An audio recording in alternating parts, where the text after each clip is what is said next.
Aujourd'hui, mon métier, c'est de la conduite de projet. En gros, c'est livrer un projet et le piloter et le conduire en termes de délai, de planning, de coût et de sécurité également. Donc moi je suis spécialiste facteurs organisationnels humains. Mon but c'est de prévenir les erreurs humaines et les accidents sur les sites nucléaires. Ce qui m'intéresse, c'est vraiment les analyses d'événements. Et c'est de se dire, quand on a un presque accident ou un événement sur un site, quelque chose qui ne se passe pas normalement, et de se dire qu'est-ce qui s'est passé et d'aller mener l'enquête comme dans les jeux qu'on peut avoir de Cluedo ou dans les romans. On va vraiment prévenir des accidents sur les sites. Cliché.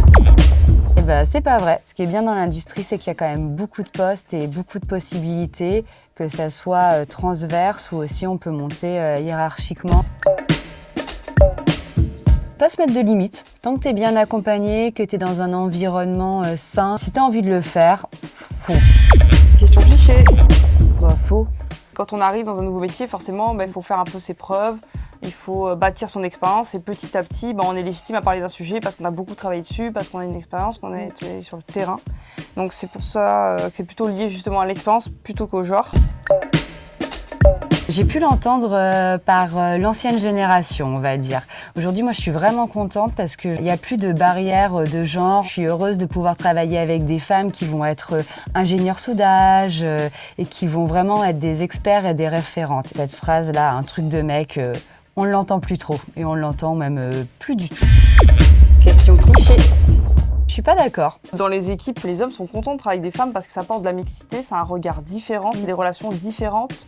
Et donc c'est une complémentarité qui est hyper enrichissante et intéressante. Il ne faut pas avoir de barrière, il faut suivre ses envies, sa curiosité et puis son attrait pour un métier. Tant que tu as une passion, tant que tu sens que tu as une vocation pour ce métier, il faut y aller. De dépasser leurs a priori, il ne faut pas avoir peur, de faire des stages, de rencontrer des industriels lors des forums métiers, de conférences ou d'événements particuliers dédiés à ce monde-là, et donc de se lancer en fait, de ne pas se mettre de limites, de freins. Si on a notre place, tu as ta place.